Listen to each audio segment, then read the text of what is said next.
Welcome to my YouTube channel, English Classes by Sanjeev Shukla. Students, today's topic is the remaining part of the lesson, A Girl with a Basket by William C. Douglas. So, in sequence, this video is part 2. Part 1 has been uploaded. Okay, this is part 2.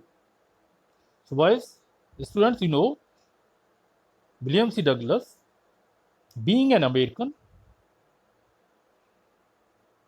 wanted to know more about India. For this reason, he traveled.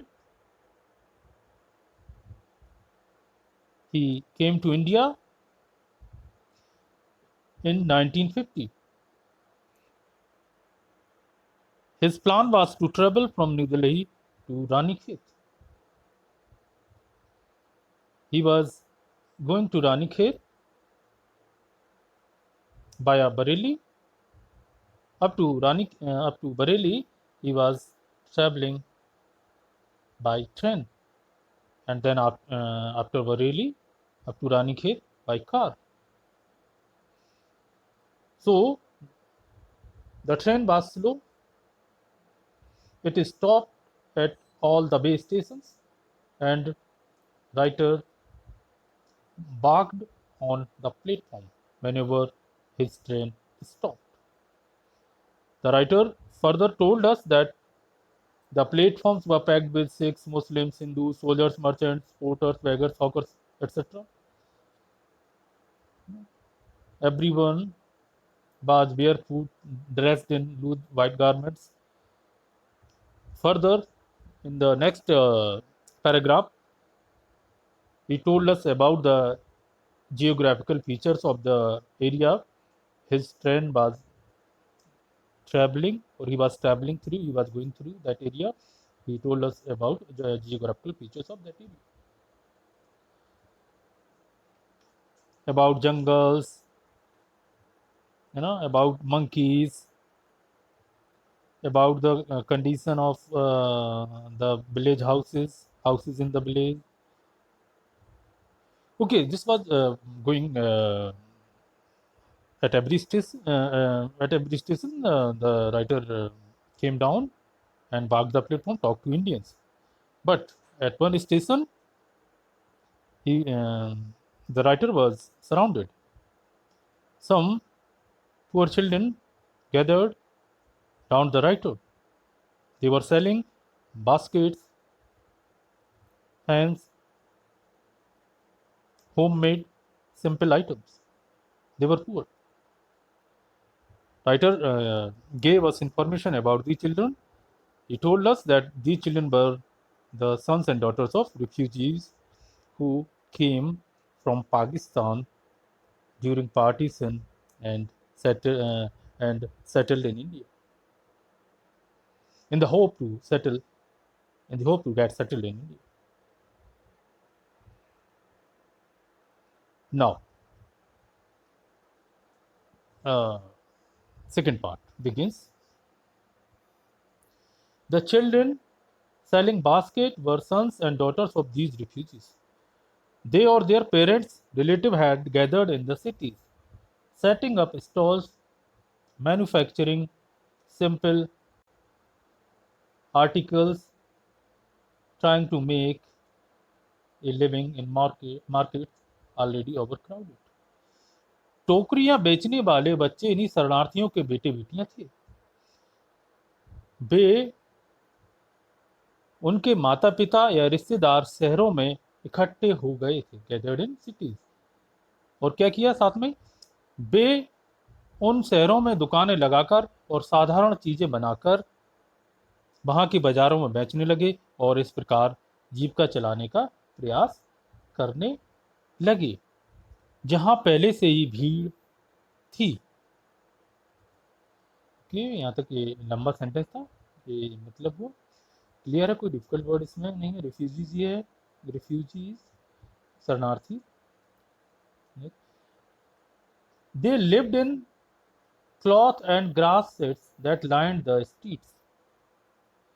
वे कपड़ों तथा घास के बने हुए छप्पर या साया कह सकते हैं आप, बनाकर वहाँ रहते थे, जिनकी कतारें गलियों में थी। बहुत बड़ी मात्रा में थे, काफ़ी संख्या में थे, इस वजह से कई ने इस तरीके के छप्पर बनाने पड़े होंगे। The peasants among these refugees had been accustomed to a little all their lives, for annual income of an agricultural family does not exceed on average $100 a year. इन शरणार्थियों में से जो खेती का काम करते थे, अर्थात कृषक थे, किसान थे, अमंग दिस रिफ्यूजीज, वो अपने पूरे जीवन में थोड़ी सी कमाई से जीविका चलाने के आदि हो गए थे, कस्टम हो गए थे। क्यों कि खेती करने वाले एक परिवार की जो औसत आमदनी है वर्ष भर की, वो $100 से अधिक नहीं होती है। does not exceed on average $100 a year. The average unskilled laborer makes 30 cents a day or less than $2 a week. अकुशल या बेहुनर मजदूर की प्रतिदिन की मजदूरी लगभग 3 सेंट की होती है, अथवा वह एक सप्ताह में $2 से कम मजदूरी कमाता है। आप सब लोग जानते हैं एक वर्ष में, एक साल में 52 सप्ताह होते हैं, और इनकी कमाई कितनी होती थी जो आपके अकुशल या बेहुनर मजदूर अनस्किल्ड लेबरर हैं? $100। 100 को यदि हम 52 से डिवाइड करें तो लेस देन 2 वैल्यू आती है। The average unskilled laborer makes 30 cents a day or less than $2 a week.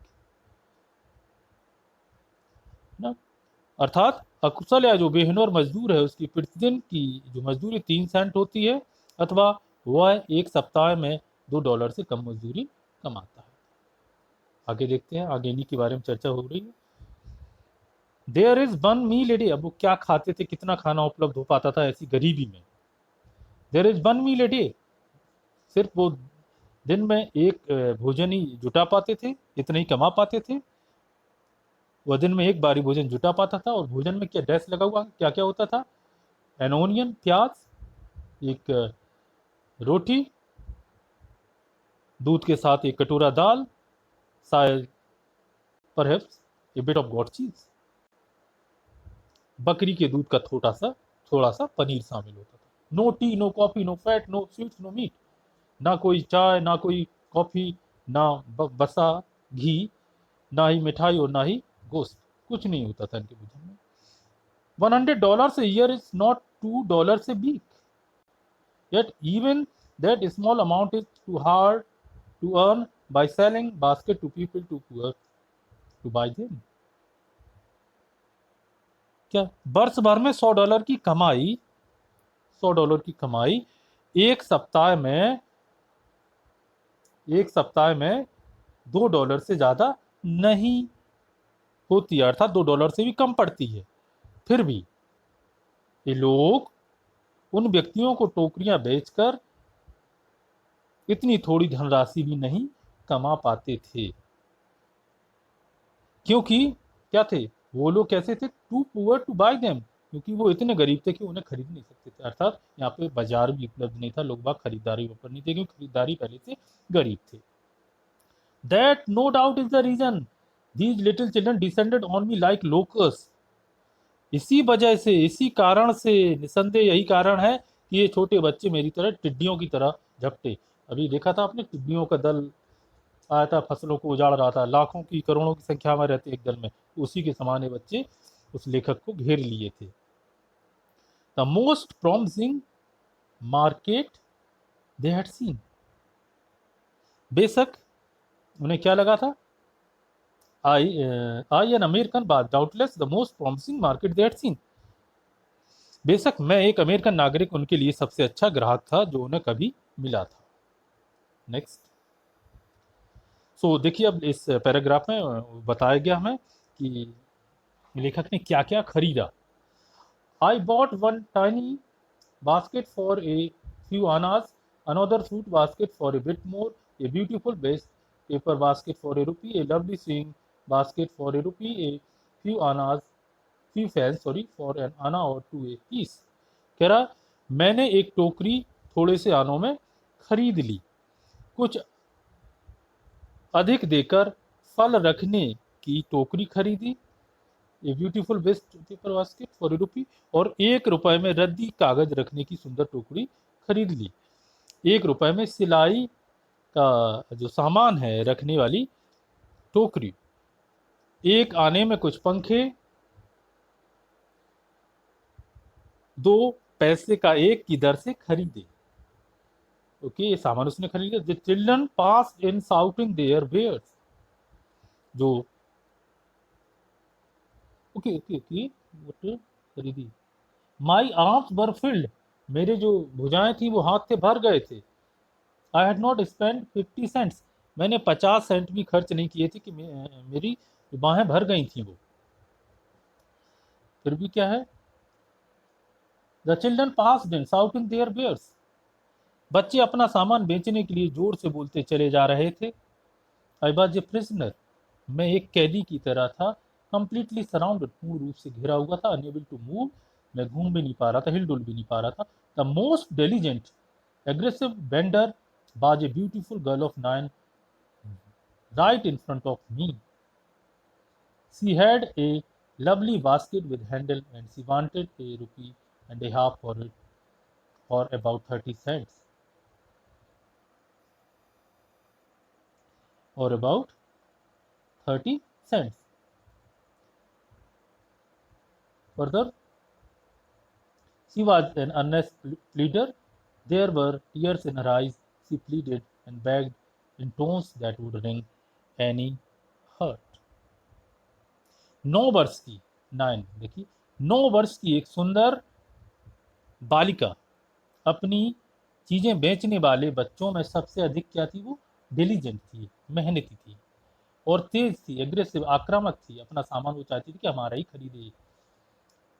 जो मेरे सामने खड़ी थी, देखिए, right in front of me, उसके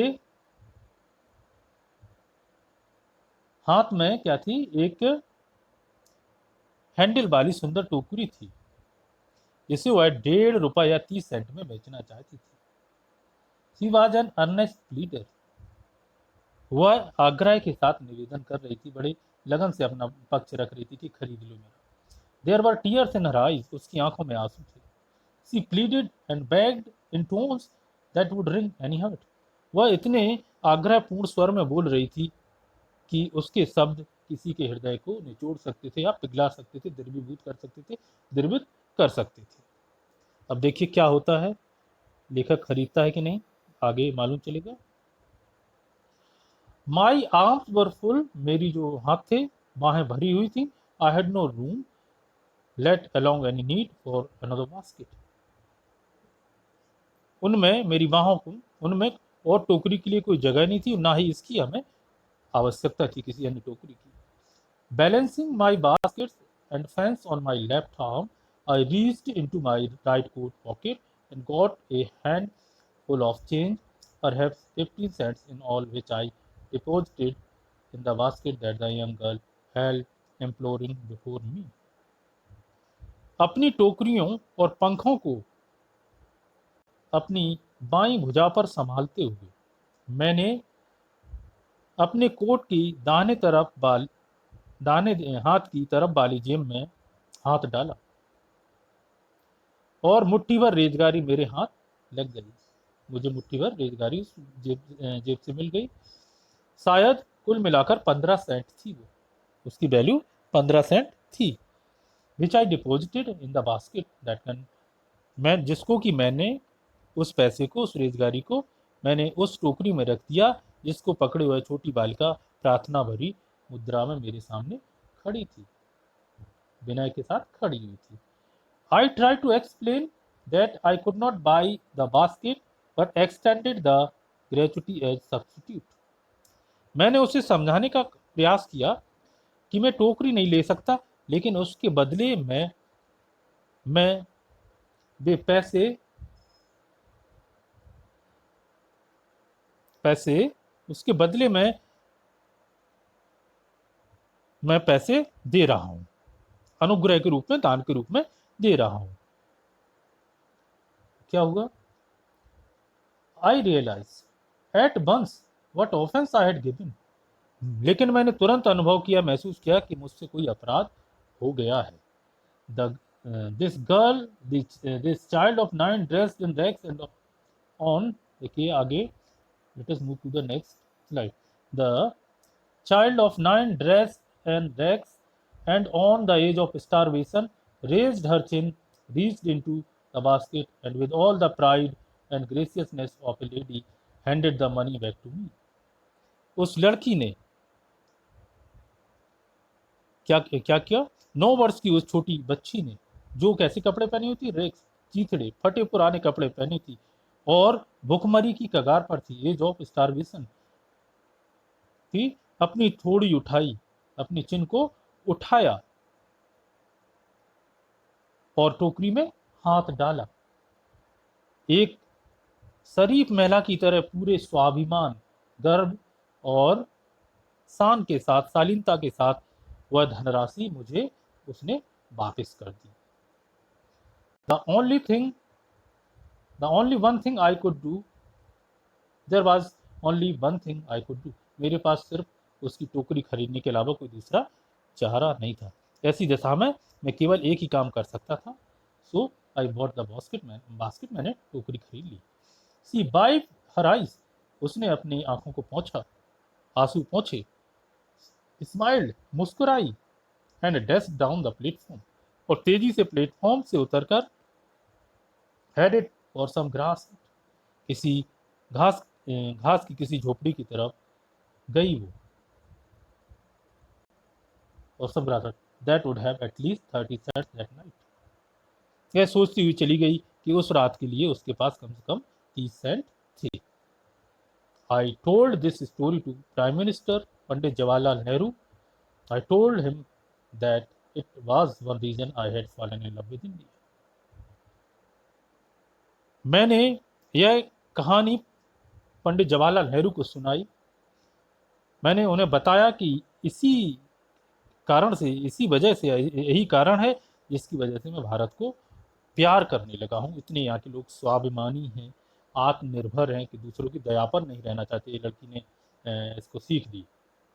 अब देखते हैं आखिरी, ये जो आपका कंक्लूडिंग पैराग्राफ है, ये बहुत ही इंपॉर्टेंट है। एक्सप्लेनेशन के पॉइंट ऑफ व्यू से आप लोग इसे सही ढंग से पूरा तैयार कीजिएगा। पूरा ही लेसन है, लेसन क्या है, पूरा पैराग्राफ ये जरूर आपको ये तैयार करना है।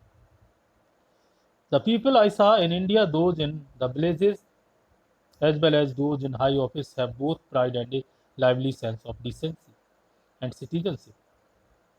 Okay. मैंने जिन्हें भारत में देखा, जिन लोगों को भारत में देखा, चाहे वो गरीब गांव के हों, ग्रामीण हों, अथवा दो जिन हाई ऑफिस, चाहे वो ऊंचे पदों पर काम करने वाले हों, दोनों में क्या है? हैव प्राइड, एक स्वाभिमान और शालीनता का जीवंत भाव है। अर्थात मैंने जिन्हें भारत में देखा, जिन लोग भारत में देखा, चाहे वो गांव के निवासी हों अथवा ऊंचे पदों पर काम करने वाले लोग हों, दोनों स्वाभिमान और शालीनता तथा नागरिकता की जीवंत भावना से संपन्न है, उनमें कूट कूट के भरी हुई है। They also have a passion for independence, उनमें आज़ादी की, इंडिपेंडेंस, आज़ादी की तीव्र आकांक्षा है, तीव्र इच्छा है। दिस, ये यहाँ से बहुत ही महत्वपूर्ण है, 3-4 लाइन है। This beautiful child born in scholar, grammar and manner, uneducated, this beautiful child born in squalor and poverty, uneducated in both grammar and manners, had given me a glimpse of the warm soul of India.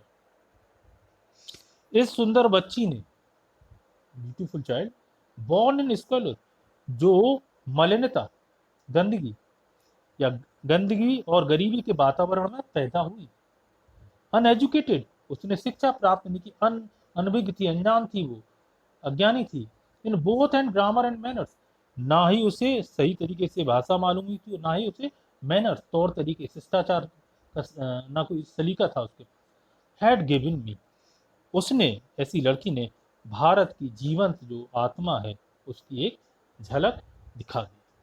Voice, तो आपका ये lesson complete हुआ। यहाँ पर आप लोग इसको पढ़िएगा बार बार। ये आखिरी जो पैराग्राफ है, कंक्लूडिंग पैराग्राफ है, from the point of view of explanation, बहुत ही इंपॉर्टेंट है, मोस्ट इम्पॉर्टेंट है। इससे पहले वाला भी जो पैराग्राफ है वो भी महत्वपूर्ण है। इन दोनों को आप लोग एक्सप्लेनेशन तैयार कीजिएगा। Okay boys, thank you. Thanks for watching the video. Please like the video and subscribe my YouTube channel. Good luck. मिलते हैं अब अगले वीडियो में।